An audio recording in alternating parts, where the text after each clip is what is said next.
terbaru dari Presiden United States of America, ya kan? Jadi dia baru-baru ini udah bikin kesepakatan dengan Arab Saudi ya. Menyatakan bakal sepakati bantuan untuk Arab Saudi lah, untuk mengembangkan nuklir sipil ya, bukan senjata. Asal Ya mau dia bersedia untuk membantu Arab Arab Saudi Saudi. buat kurangan listriknya Arab Saudi lah, pakai pakai listrik negara nuklir lah itu. Dia kan tiba-tiba ngomong kalau Netanyahu datang ke New York, saya bakal menangkap dia gitu. Israel tinggal bayar pelobi Yahudi di Amerika Serikat, terus mempengaruhi pemerintahan yang ada sampai Ya kan, sekarang gitu kan. yang paling simpel aja salah satunya kan udah jadi mantu Trump, Nah, ya itu kan, dia gak usah kan. jauh-jauh, kita udah Ya. tahu betapa Yahudinya dia gitu kan. Si Kushner ya, inisiator Abraham Accord, normalisasi negara Arab sama Israel. Oke. Dia termasuk itu yang ngedukung.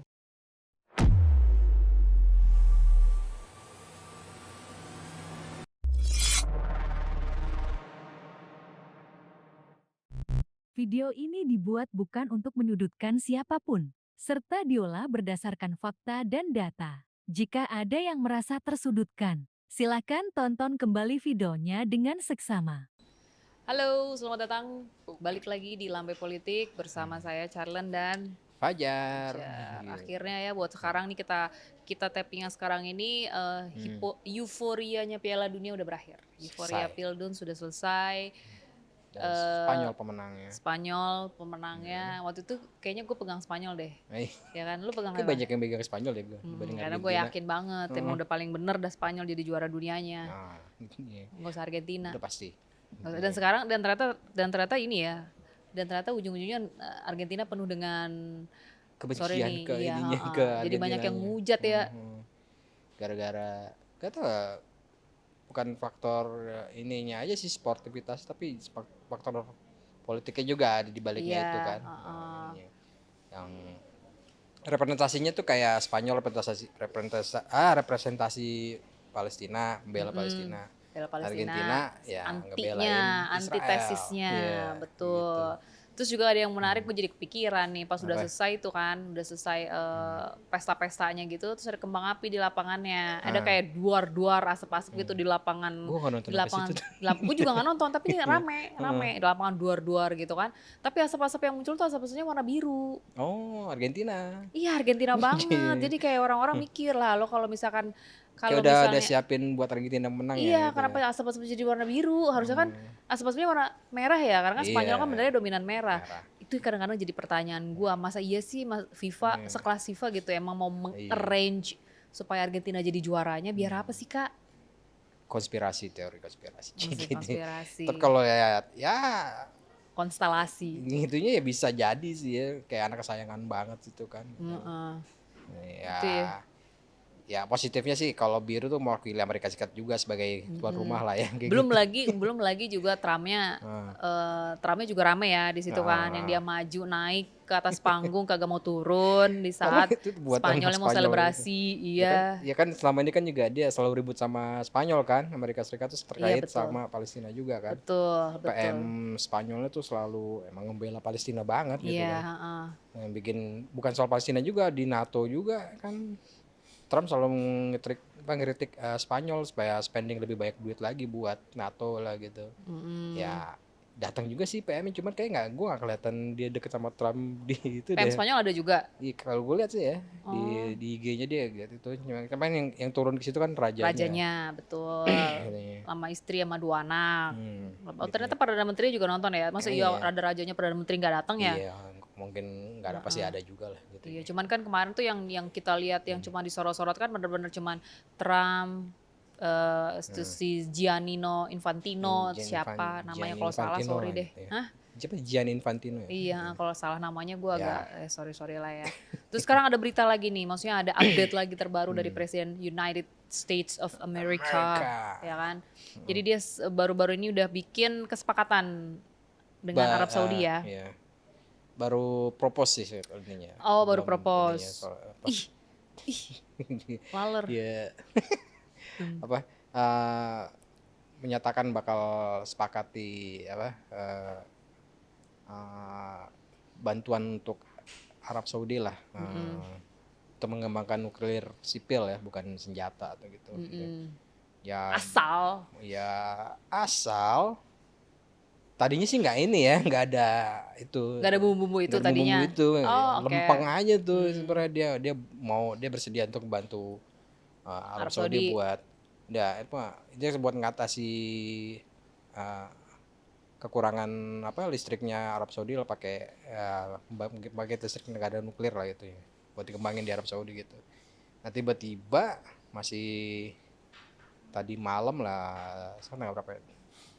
23 Juli malam waktu AS itu bilang ya ini tergantung kalau Arab Saudi bersedia untuk masuk ke Abraham Accord, yang berarti normalisasi hubungan Arab Saudi dengan Israel. Nah gini tiba-tiba kok ada omongan gitu lagi sebelumnya. Tiba-tiba ada kesepakatan yang dadakan Iya, gitu ya. syarat dadakan gitu. Oh iya, ada syarat dadakan yang kudu di-approve nih sama Arab Saudi. Lo mau apa enggak? Kalau enggak batal aja sekalian gitu kan. Itu biar Wow. gue kasih nih kemampuan nuklir biar gue bantuin segala macam nih buat lu ngejaga pasokan listrik lah di negara lu gitu gitu kan. Ya kan ya belum ada ini tanggapan sih di Arab Saudi sih, ini baru dari US aja yang ngomong. Juru bicara Gedung Putih juga baru ngomong juga tadi kan ini ya, di hari Jumat ini kan ini. Ya dibilangnya ya emang Arab Saudi kalau mau nerima kesepakatan ini ya harus terima juga kesepakatan Abraham Accord juga gitu. Kesepakatan Abraham. Dan disambut baik lagi sama PM Israel. Of course. Seneng banget deh jadinya. Benjamin Netanyahu katanya ini ide yang baik dari Trump buat ya enak di lu, makanya seneng makanya gitu kan. Berarti yang jadi pertanyaan sekarang, Arab Saudi mau apa enggak gitu kan ya? Karena dealnya belum sampai ke tahap situ kan. Maksudnya proposnya belum sampai ke tahap oke atau enggak gitu kan. Iya atau enggaknya belum kan.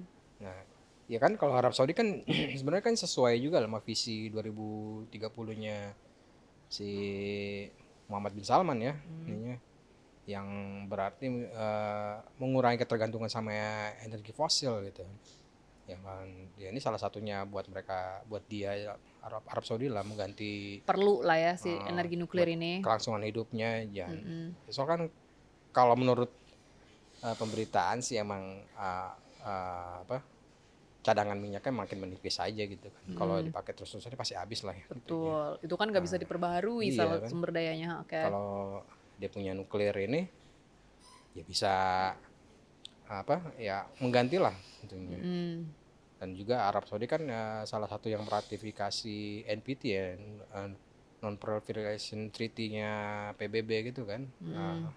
Harusnya sih nggak ada masalah tuh terima kesepakatan itu intinya.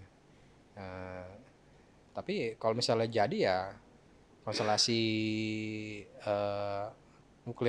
kepemilikan nuklir di Timur Tengah bakal berubah juga sih jadinya. Selama ini kan Israel doang yang punya ya. Tapi meskipun dia selalu menolak kalau dia punya nuklir. Menolak gitu. Dia punya nuklir. Ya, dan Iran yang ada pasti kan artinya.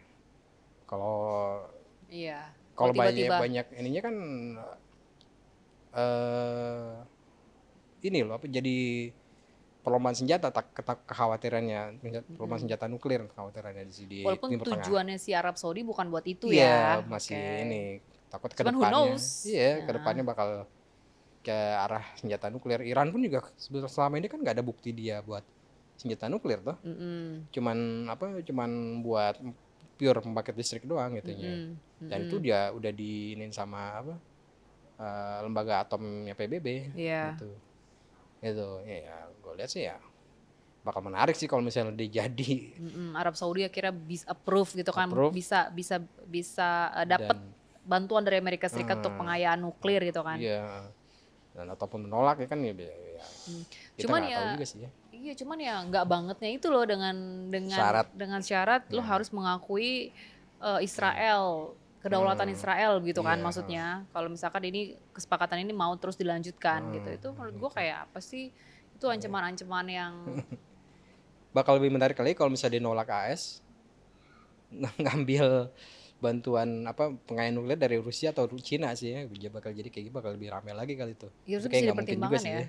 gitu. Enggak ya, nggak mungkin. Tapi bisa jadi Lebih pertimbangan nggak sih menurut gue? Tapi ya kan bisa sejauh ini, aja kan. tapi kan memang sejauh ini kan Arab Saudi kan konco kental juga ya sama Nah, AS kan sama deket AS banget kan. sama AS kan gitu. Tapi kalau misalkan pada satu waktu dihadapkan sama Pilihan kayak gini sama kan. pilihan yang kayak gitu ya bukan nggak mungkin AS Ya, kemudian akan merapat ke iya. kubu sebelah ya, Iya. kubu tetangga gitu. Ya kan kalau Israel kan kalau dia punya Arab Saudi di sisinya dia kan untung banget gitu gitunya kan. Ya. Tapi di selain pihak kalau Arab Saudi gabung sama Israel kan negara-negara Timur Tengah lain pasti jadi apa? Gak terganggu lah, pasti terganggu lah gitunya. Oke, Dia kan stabilitasnya. cuman orang apa? Negara besar di Timur Tengah. Ya kan dari segala macam kemampuan nuklir atau apa senjata sama energinya gitu. Itu punya pengaruh besar gitu loh.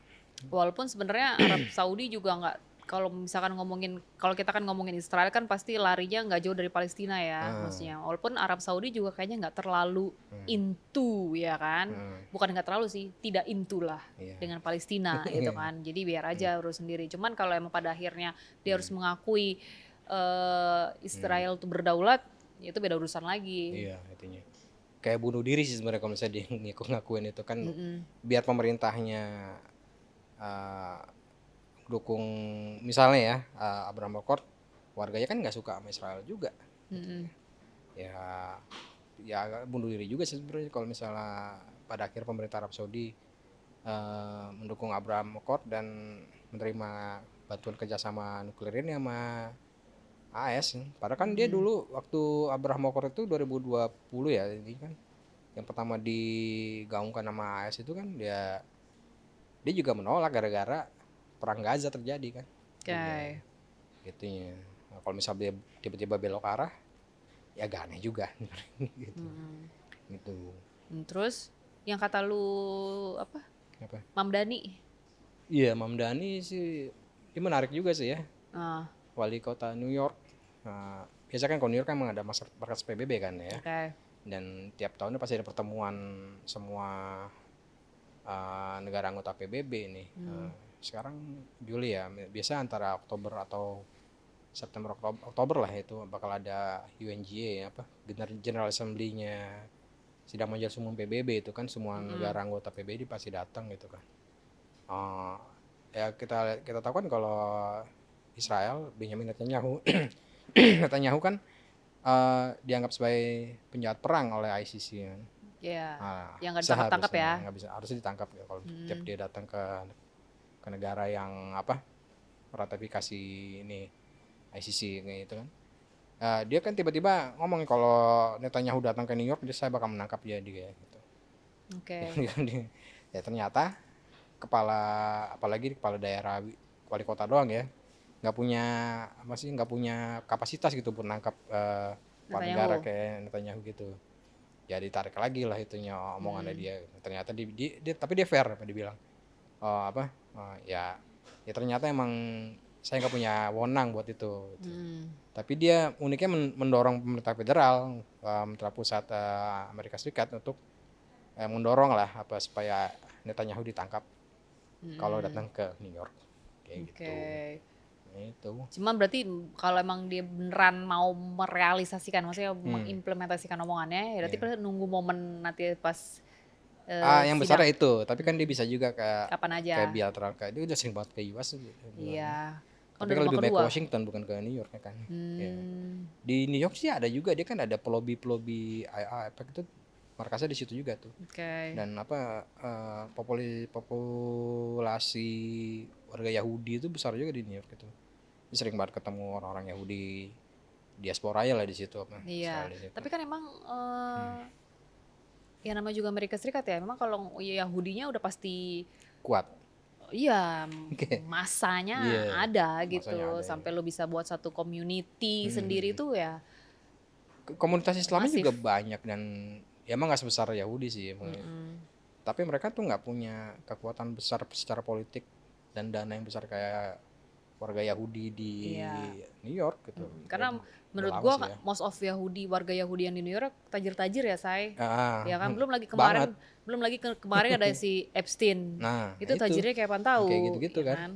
Dan bisa mempengaruhi keputusan pemerintah. Betul. Ya kan? Kadang-kadang malah bisa, iya benar mempengaruhi keputusan pemerintah karena ada di ring satunya pemerintah ya. Jadi ya jadi lobby-lobbynya ke pemerintah AS. Nah, kan emang mereka Israel tinggal bayar lobby Yahudi di Amerika Serikat terus mempengaruhi pemerintahan yang ada sampai Ya kan, sekarang gitu yang kan. paling simpel aja salah satunya kan udah jadi mantu Trump, Nah, ya itu kan, dia, gak usah kan. jauh-jauh, kita udah tahu betapa Yahudinya dia gitu kan. Si Kushner ya.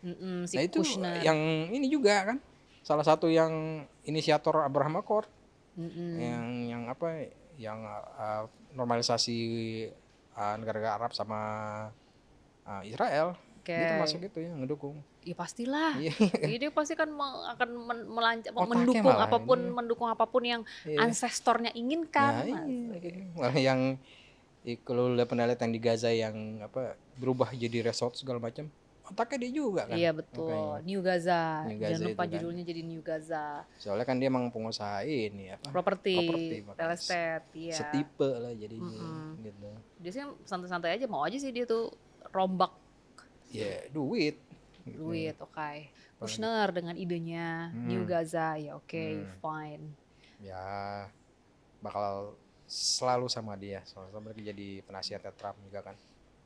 Yang apa lagi? Yang baru lagi Perdana Menteri Inggris yang baru. Perdana Menteri Inggris yang baru, Andy Burnham, yang gantiin Keir Starmer itu. Mulai selangkah lebih maju lagi membantu AS untuk perang di Iran ya.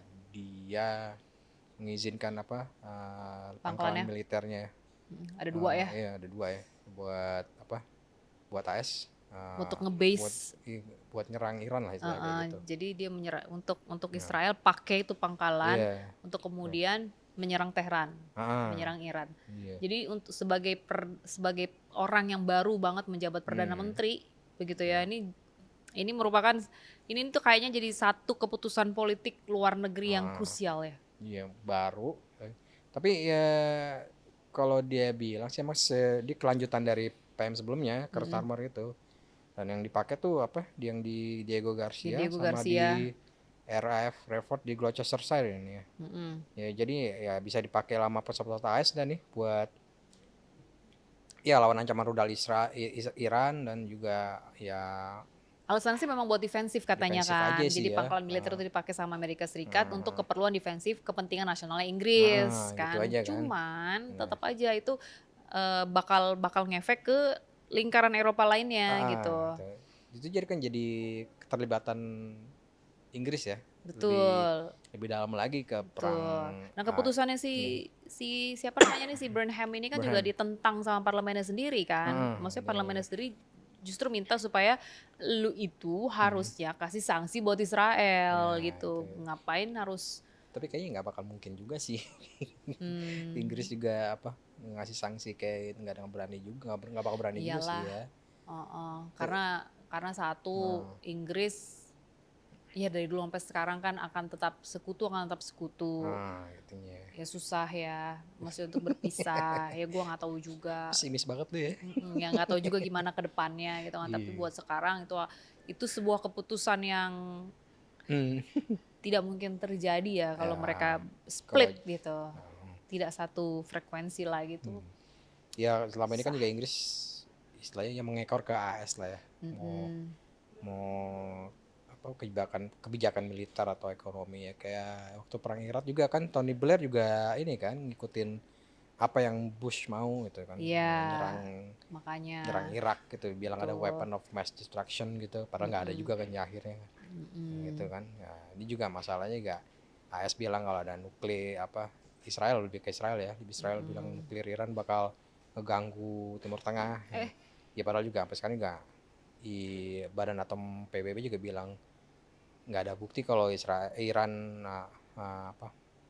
mengembangkan nuklir buat senjata gitu. Gitu aja sebenarnya. Betul.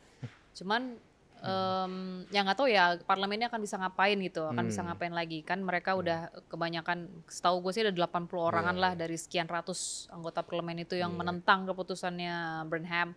Nanti mereka akan bisa apa? Apakah kemudian berubah lagi nih, masih dinamikanya belum tahu juga ya masih itunya. tinggi, masih lumayan, Ya masih masih berjalan. semingguan sih ya baru menjabat ya kan. Mm-mm. Masih ya masih hijau banget deh. Mm-mm. Kayak gimana ke depannya. Itu Betul. juga pertama ya biasalah pertama dijabat langsung nelfon Trump lah. Ngebahas Ya. apa bakal ke depannya Tapi bagaimana gitunya. si Burnham ini nama baru nggak sih, maksud gue ya, di Inggris Di itu dia, si Burnham. gua pun juga nggak terlalu ini ya. Ya nggak terlalu familiar nggak ya. Tapi ya. maksud gue dia Dia kan orang. di wali kota di Greater Manchester lah tadinya Oke, itu. langsung Dan telepon. tokoh ya besar juga di Partai Buruh Mm-mm. Inggris gitu. Tapi namanya nggak tahu, mungkin kita emang kita nggak familiar banget sih ya. Oke. Soalnya Starmer kan udah lumayan juga kan dia Keir Starmer. jadi PM juga agak lumayan lama dibandingin yang lain-lain. Gue Burnham sambil itu kan nyari nih, Andy Burnham. Iya kan PM ke-7 10 tahun terakhir kalau nggak salah ya di Inggris ya. Ganti-ganti terus kan itu intinya cepet gitu. Oke. Kayaknya kan agak-agak ya nggak bakal berubah banyak lah paling kebijakannya. Ini aja dia belum apa-apa juga, baru seminggu aja udah langsung menjanjikan kedaulatan untuk Ukraina. Iya. Wow, bantuan pertahanan, kerjasama keamanan berjalan Iya. tanpa jeda. Oke. Jadi dia balik lagi fokusnya ke perang Ukraina Rusia lagi. Soalnya memang buat dia ya ini fokus dia sekarang ya Eropa gitu ya. Gimana ngejaga Eropa lebih kondusif, lebih nggak tegang lagi lah itu. Ya selama dia masih perang sama Rusia gimana nggak tegang ya, pasti tegang. Kan satu wilayah gitu. Iya. Ya salah satu caranya ya bisa berhenti perang ya itu baru lu ini bisa aman lah Eropa tuh kayak gitu. Oke. Ya paling yang sekarang kita nantikan itu memang apa ya, hasil Arab Saudi. Apakah Arab Saudi mundur, membatalkan kesepakatan, atau iya aja terus mengakui Israel. Menurut gue Arab Saudi bagaikan makan buah si malakama ya. Iya. Susah nggak sih itu memutuskan yang kayak begitu tuh? Ya dia harus ada alternatif lain lah ya. Ya, nah entah itu apa yang akan dipikirin dia ya, apakah dia minta tolong siapa? Kalau mau menerapkan ya visi 2030-nya yang nggak bergantung sama energi fosil, ya dia kan ya harus mengganti dengan energi yang terbarukan lah istilahnya kan kayak nuklir ini. Dan yang main nuklirnya kan cuma sedikit, nggak banyak kan. Harusnya dia, gue tahu tuh, harusnya minta ke Korut aja sekalian. Mending tuh netral kan, kalau misalkan dia minta bantuan Korut, Rusia sama Amerika Serikat nggak bisa ngapa-ngapain kan. Ya udah aja sok, karena Korut kan bener-bener non-blok. Kagak ke barat, kagak ke timur, dia bener-bener di tengah, di utara dia maksudnya ya, dia di utara. Iya, seneng sendiri aja kan itu. Nah lu minta bantuan sama Kim Jong Un dah. Arab Saudi. Bilang sama-sama diktator gitu kan, jadi cocok. Ujungnya begitu jadinya. Iya, ketemu frame-nya tuh. jadi kayak begitu. Gimana Arab Saudi? Bagus nggak ide kita? Siapa tahu kan ya. Kalau didengar siapa tahu, daripada pusing. Kalau misalkan dia nolak nih, kalau nolak kan berarti seenggaknya agak ya nggak tahu renggang atau apa. Tapi kan Amerika Serikat bilang, pasti Amerika Serikat mikir, wah, ada penolakan. Ya, atau nggak ngambil dari nuklir lagi, dibikin energi yang lain kan dia panas ya, pakai panas bumi kan juga bisa panas. Pakai kaca-kaca dia alula dia itu aja tuh. Ya, tapi nggak tahu lah apa bisa segitu banyak apa. Ya enggak lah, mungkin dia butuh energi, butuh nuklir sih buat mengganti minyak-minyak dia itu. Ya udah gitu aja deh. Kita masih nunggu si Arab Saudi.